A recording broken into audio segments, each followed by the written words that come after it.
Perfecto, muchas gracias. Quiero agradecer la invitación que me hicieron tan amablemente para poder participar en este evento que va a tener lugar hoy y mañana. Agradecer al ICJ y también, bueno, saludar a los panelistas que me han antecedido, con quienes he tenido la suerte en algún momento de compartir también incluso labores y espacios de trabajo, todos vinculados siempre a la protección al consumidor. De verdad es un gusto encontrarlos aquí. Voy a compartir mi pantalla. He preparado una presentación para poder entrar un poco en materia. A ver. Y esta creo que... Sí, se puede ver, doctora, conforme. Listo, creo que he comenzado por la parte del final. Ahora sí. Bien, bueno, en realidad cuando recibí la invitación de ICJ para poder participar en este evento, me vino inmediatamente el tema a la mente de función económica de protección al consumidor, un poco vinculado a las materias en las cuales he desarrollado algunos de los estudios, he tenido la suerte y la posibilidad de hacerlo, y además porque creo que es muy importante mezclar y hacer interactuar una serie de disciplinas en todo lo que tiene que ver con aspectos de consumidor, no solo la parte legal, sino también la parte económica y yéndonos un poco más allá de repente la parte sociológica, la parte psicológica y una serie de disciplinas que, como repito, ayudan, contribuyen y permiten enriquecer este tema. Entonces, creo que una de las cosas importantes que a mí me llama la atención personalmente sobre la economía en general es que la economía tiene un mecanismo de trabajo muy ordenado y parte siempre de cuál es el problema que quiere analizar o afrontar para luego, en virtud de eso, pues buscar las alternativas, viendo un poco los efectos, ver quién gana, quién pierde, y es justamente en función de eso que a mí me ha llamado mucho la atención siempre cuál es la función económica que tiene este sistema de protección al consumidor que tenemos en nuestro país y que también se desarrolla a nivel mundial. Entonces, es básicamente esa mi idea. Espero lograr el objetivo trazado y poder compartirles con ustedes esas ideas que dejo sentado, que son a título personal y que de ninguna manera pues corresponden a las entidades en las cuales tengo la suerte de prestar servicio. Entonces, creo que es importante iniciar conversando y mostrándoles un poco que la función económica de la protección al consumidor va a depender mucho del tipo o de la organización económica que se tenga. Si vamos de repente un poco a lo largo de la historia, podemos ir viendo y analizando que la economía se ha organizado de diferentes maneras. Y si ustedes ven las imágenes que estoy compartiendo con ustedes, pues se van a dar cuenta que hemos ido a lo largo de la historia variando en estos modelos. Tenemos este primer modelo que es el modelo de la tradición, un modelo donde ya está establecido claramente cuáles son los roles que cada individuo cumple y la producción pues va a ser asignada también en función al rol asignado a cada miembro de esta sociedad.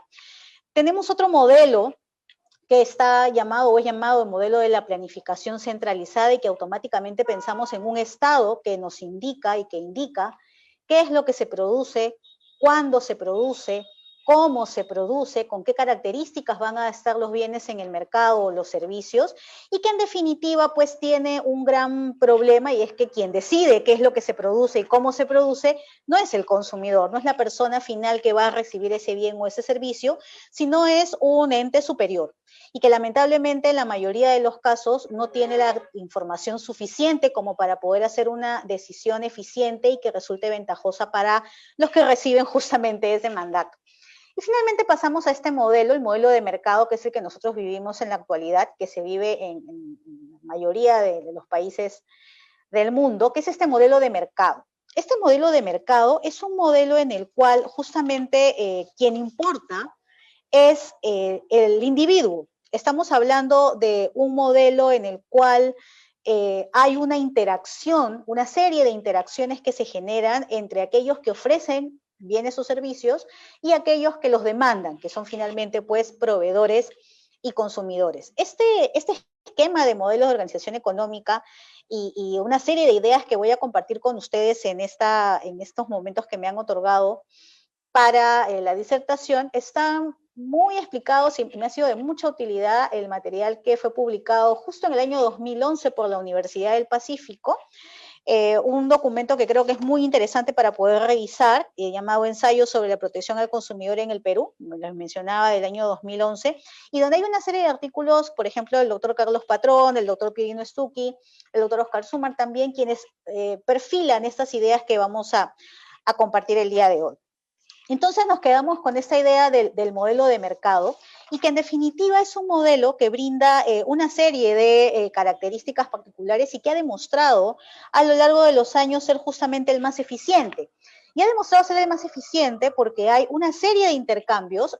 individuales, que justamente obedecen a las necesidades del individuo, obedecen a las características de los productos que ese individuo desea, a qué necesidades quiere cubrir y qué preferencias tiene, que es justamente la problemática que detectábamos en el modelo anterior, en el modelo de un orden central. En este modelo de mercado, básicamente, como les mencionaba, un modelo que se ha mostrado mucho más eficiente, pues justamente basado en el individuo, en sus preferencias y en sus necesidades. Pero este modelo de mercado, así como está estructurado y diseñado, requiere de algunas ayudas, de algunos apoyos que permitan pues que la eficiencia se mantenga. Y es aquí donde de manera inicial podríamos encontrar cuál es la función justamente que cumple la protección al consumidor, es el dotar a este modelo de mercado de las características que le permitan mantener esa eficiencia que busca beneficiar obviamente a los individuos que interactúan en cada una de estas interacciones que se dan en esos intercambios de bienes y servicios. Entonces, la primera idea que me parece sumamente importante es que las normas de protección al consumidor cumplen la función económica de facilitar este intercambio en este modelo de mercado antes descrito. Y justamente, si yo necesito facilitar este intercambio, es básicamente porque busco que haya una correcta asignación de los recursos, que justamente los recursos puedan trasladarse entre las distintas personas, entre los distintos consumidores, y que haya una maximización del beneficio social, porque justamente cada individuo que conoce sus necesidades, conoce sus preferencias, tiene la posibilidad también de asignarle el valor adecuado a cada uno de esos bienes que se negocian en el mercado. Y esto justamente genera, como les repito, maximización del beneficio social. Hay que tomar en cuenta un detalle, que el hecho de que haya pues una serie de intercambios, numerosos intercambios, pensemos solamente en las acciones de consumo que realizamos nosotros en el día a día. Probablemente ahora en este contexto de pandemia sea un poco más reducido el intercambio personal, pero nuestro intercambio cibernético ha mantenido esa misma línea, desde la compra de los víveres, compra de medicamentos en los casos que fuera necesario, en las compras o contrataciones de algunos tipos de servicios que se nos han vuelto indispensables ahora que hacemos home office, o de repente en la compra o adquisición de algunos bienes que hemos notado que en nuestra casa probablemente hacían falta ahora que estamos mucho más tiempo en ella. Entonces, esta cantidad de interacciones que hay, justamente ha evidenciado que se necesita que sean cada vez más sencillas, que sean más fáciles. Para ello, para hacer más fluido ese intercambio, es necesario enfocarnos en un tema también básico, y es que en la cantidad de intercambios que hay se observan una serie de costos de transacción. Hay numerosos costos de transacción que finalmente están ligados, por ejemplo, a los costos de información, a los costos de oportunidad que puedo tener si contrato un bien ahora o lo contrato después. Probablemente el precio podría variar, las características podrían variar, o incluso pensemos en los recursos respecto a los cuales tenemos nosotros que echar mano para poder llegar a esa contratación. Si pienso en los costos de información, probablemente sean los que más se han reducido en esta época cibernética. Si uno desea adquirir un bien o un servicio, basta con entrar a Facebook, buscar el nombre de nuestro proveedor, de la persona con la que queremos contratar, y lo más probable es que encontremos numerosa información respecto de su producto, qué tal es su servicio, o probablemente no encontremos ningún tipo de información y automáticamente nos hace sospechar que no puede probablemente ser un proveedor tan serio. O de repente pensemos que es un proveedor que recién está iniciando y que igual necesitamos o queremos contratar con él. Entonces, siguiendo con esta línea, la función de la protección al consumidor en este caso es la de facilitar estas transacciones de consumo en este modelo de mercado. y buscamos facilitar estas transacciones en este modelo de mercado porque justamente esas transacciones lo que generan es maximización de los beneficios para el consumidor y para la sociedad en general. Cuando hablo de facilitar las transacciones o facilitar el intercambio, creo que es sumamente importante tomar en cuenta aquí que lo más importante es tener muchas mayores transacciones o mayor número de transacciones basadas en buenas decisiones. Es decir, no estamos hablando de cantidad de transacciones, sino de calidad de transacciones en beneficio de las partes contratantes, sobre todo en beneficio del consumidor, que es quien se acerca hacia el mercado para justamente requerir algún bien o un servicio. Entonces, hablamos de facilitar el intercambio, pero en realidad lo que estamos buscando es facilitar la toma de buenas decisiones de un consumidor que sea un consumidor que, por ejemplo,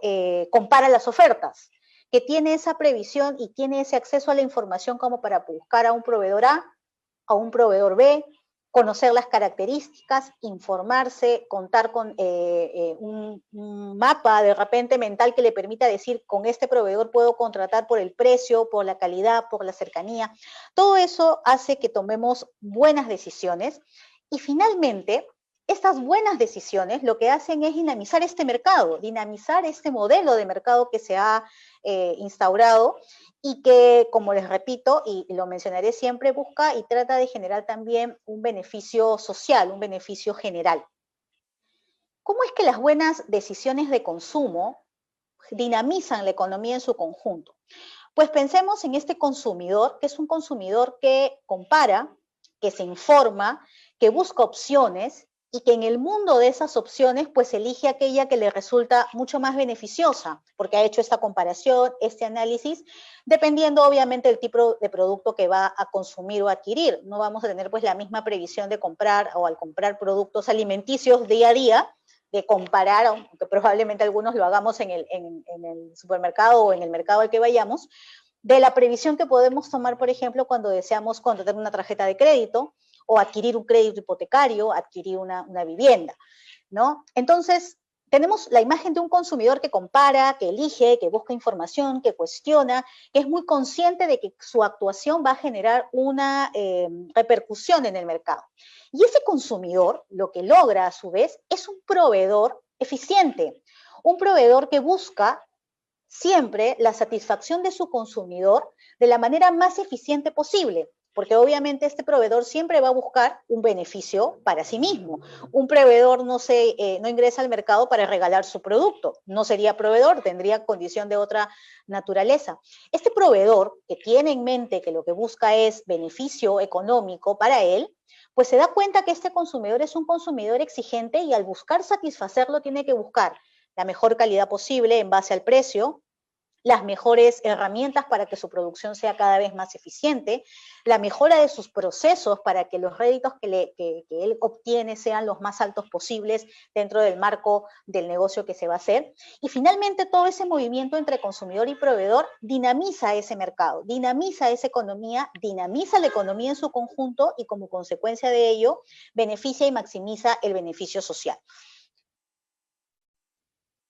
Y cuando hablamos de beneficio social y hablamos de la sociedad en su conjunto, creo que es muy importante el tomar también en cuenta cuál es la importancia de que se dinamice la economía. Cuando nosotros hablamos de dinamizar la economía, tenemos que pensar obviamente en el modelo que tenemos, que es el modelo de mercado. Y en este modelo de mercado, pues hablamos de, por ejemplo, una máxima producción, aprovechar absolutamente toda la producción, en el caso de la imagen que les he puesto, bastante provocativa, por cierto, es aprovechar la totalidad del producto, la totalidad del bien, la totalidad de esa torta tan apetitosa. Luego hablamos de buscar o de lograr un crecimiento económico, es decir, no solamente tener una torta, sino tener de repente 2, 3 o una torta mucho más grande, que nos permita a su vez, y aquí entro al tercer punto, reducir la desigualdad entre quienes se reparten ese producto, que las tajadas sean cada vez más iguales, un reparto más justo, un reparto más equitativo. Y es en este modelo de mercado en el que podemos lograr armonizar estas políticas económicas, estas metas de políticas económicas, bajo el siguiente esquema. Si tenemos una mayor producción, sumado a la generación de un crecimiento económico, la consecuencia necesaria es en este caso la reducción de desigualdad, que finalmente no solo habla de desigualdad económica, sino que repercute en una serie de situaciones propias de nuestra sociedad, reducción de desigualdad en cuanto a oportunidades, reducción de desigualdad social, etcétera.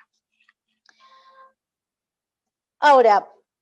tal y como lo hemos presentado hasta el momento, este modelo es el más eficiente, el modelo de mercado. Sin embargo, este modelo eficiente también presenta fallas. Las llamadas fallas del mercado. Y es justamente aquí donde entra a tallar pues la participación del Estado, de las políticas económicas que tienen que dictarse para justamente preservar el mayor nivel de eficiencia de este modelo imperante. Y lo que corresponde en este diseño de políticas públicas justamente es primero identificar las fallas. ¿Qué fallas están afectando esa dinámica propia del mercado en el cual consumidores y proveedores interactúan en numerosas oportunidades? Y lo segundo por hacer en este caso es justamente promover alternativas regulatorias para reducir y minimizar estas fallas. Cuando hablo de regulatorias, en realidad a veces solemos pensar solamente en las normas, en las leyes. Personalmente creo que no es la única y personalmente creo que no debería ser la primera. Es decir, hay otras alternativas, otros mecanismos que fuerzan a los interventores en este mercado, en esta economía y este modelo, a conducir su conducta o a reencauzar su conducta. Entonces, probablemente este no es el espacio por la ponencia específica, pero sí es muy interesante indagar sobre estos temas de cómo se puede lograr corregir esas fallas, no solamente con las normas, sino también a través de otros mecanismos que puede resultar interesantes aplicar. Bajo ese esquema, entonces, asumiendo de que hay fallas en el mercado y de que hay fallas que tienen que corregirse de alguna forma a través de la intervención del Estado, pensemos en el ejemplo que nos viene seguro todos a la mente cuando hablamos de falla de mercado y que es la simetría informativa, ¿no? Que siempre se ha dicho que es una circunstancia normal en el mercado, es lo que suele ocurrir en el mercado, y esta simetría informativa está relacionada a esta diferencia de información, justamente por eso asimetría informativa, que existe entre proveedores y consumidores. Creo que es bastante claro de que el proveedor en una relación de consumo es quien tiene la mayor cantidad de información. Justamente este ha sido el fundamento a través del cual pues, se han justificado una serie de intervenciones legales que no han sido precisamente las más felices por no haber logrado los resultados esperados, ¿no? Entonces, sí, efectivamente existe una diferencia entre la información que maneja el proveedor y el consumidor. Es una situación de cierta manera natural, pero lo que es importante aquí es justamente buscar una solución a esta situación que resulte eficiente, que nos permita la eficiencia máxima y que solo vamos a poder lograr en aquellos casos en los cuales le vayamos a asignar la responsabilidad de proporcionar información a aquel que la posea, a aquel que le sea menos costoso acceder a ella, porque de lo contrario, pues, romperíamos un poco el esquema de beneficio que estamos buscando. Es en este contexto que buscando equiparar esta situación y más que equiparar, evitar cualquier tipo de conflicto en esta situación, es que aparecen estos dos principios que seguro hemos escuchado anteriormente y que son, considero yo, los pilares de la protección al consumidor y que es el principio de información y el principio de idoneidad. Cuando hablamos del principio de información, estamos pensando en la obligación que tiene el proveedor de proporcionarme toda la información respecto de un producto o un servicio. Ahora, aquí sí quiero ser bastante puntual en el hecho de mencionar que a veces la idea de que la obligación de que el proveedor proporcione toda la información puede ser tomada como que hay que darle absolutamente todo, cuando en realidad creo que lo que hay que buscar es que el consumidor reciba la información que le sea necesaria, información que le sea útil, información que le sea entendible. De nada me va a servir a mí, por ejemplo, revisar, no sé si ustedes recuerdan antaño, cuando uno compraba un celular, un equipo celular nuevo, pues venían unos manuales enormes con toda la información, absolutamente todo el equipo adquirido. Recuerdo en alguna época de juventud haber hasta coleccionado estos catálogos, estos manuales, porque eran literalmente pequeños libros que tú tenías que sentarte a revisar y que me queda clarísimo que ninguna persona lo hacía, porque era más propio el ir aprendiendo en el camino de cómo funcionaba el equipo. Entonces, al hablar de obligación de información, creo que hay que ser muy cuidadosos en cuál es la información que se da. Esto va a depender muchísimo del tipo de producto, del tipo de servicio, de las necesidades del consumidor y de la cantidad de información que tenga el proveedor. Porque, ¿qué sucede? Y aquí vamos hacia el otro extremo de la imagen. ¿Qué sucede cuando yo, consumidor, no recibo la información del proveedor? Pues es allí donde entra justamente este concepto muy manejado en temas de protección al consumidor, que es el concepto de idoneidad. Y que me dice que ante la ausencia de la información, pues existe una especie de garantía implícita, algo que yo asumo sin tener la información,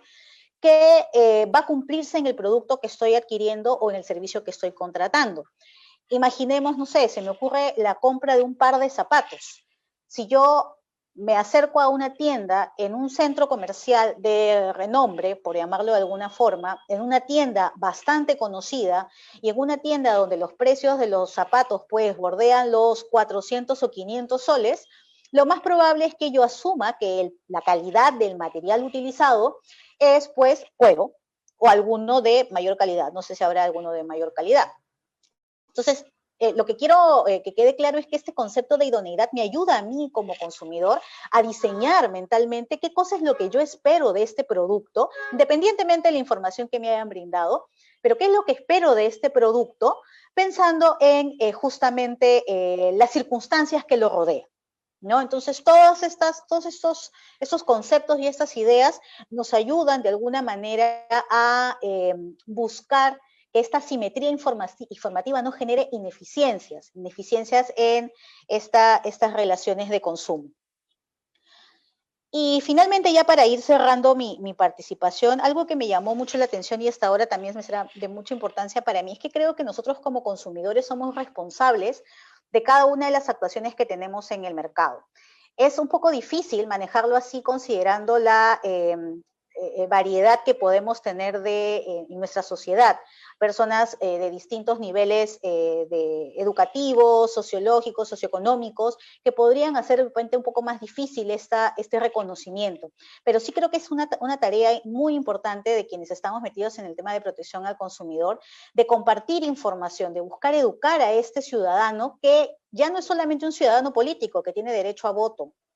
y a participar en la vida política, sino que es un ciudadano económico, un ciudadano que reconoce sus derechos y que esos derechos los ejerce en el marco de una economía social de mercado que es la que tenemos en la actualidad. Y justamente ese consumidor tiene intereses muy marcados y busca que haya un proceso competitivo, porque ese proceso competitivo va a ayudar a que haya más competidores, más ofertas, más productos, más variedad y más libertad para mí como consumidor de poder elegir, ya sea la calidad A, la calidad B, de acuerdo a lo que se ajuste a mi necesidad, a mi posibilidad, a mi gusto, a mi preferencia. Y además también aquí entra a tallar el tema de la posibilidad de libre comercio. Ya no estamos hablando solamente de un proceso competitivo de productores locales, sino también de productores internacionales, de productores que ofrecen productos que compiten y que me dan a mí como consumidor mayor variedad para poder elegir. Pero es una elección consciente, una elección educada, una elección informada y motivada, y que creo que solamente se va a lograr a través de la educación que podemos recibir y compartir, porque justamente un consumidor educado, un consumidor que conoce sus derechos, que conoce el papel que juega en la economía, es un consumidor que termina siendo el soberano de este espacio. Y al ser el soberano, pensémoslo bien, puede incluso llevar a lo más alto a una empresa, a un proveedor, o hacerlo caer en la ruina. Si no, veamos pues una serie de casos que se han propiciado en las redes sociales. Solo para ya terminar, y no creo haberme pasado el tiempo, espero que no, creo que como conclusiones que me gustaría compartir con ustedes están, bueno, la primera, que es la que señala que la protección al consumidor cumple una función económica al facilitar el intercambio, este intercambio que se da pues en este modelo de mercado. Luego, que las normas que se emiten en este marco deben justamente asegurar que ese intercambio sea lo más eficiente que se pueda, porque de esa manera aseguramos beneficios para todos los que intervenimos. y que la dinamización de estos procesos entre consumidor y proveedor generan eficiencia, eficiencia para proveedores, que a la larga termina siendo beneficio para los consumidores porque hay más oferta, mejores precios y mayores libertades para elegir. Bueno, entonces eso es todo lo que quería compartir con ustedes. Tienen allí mi correo electrónico y muchas gracias por el espacio del día de hoy.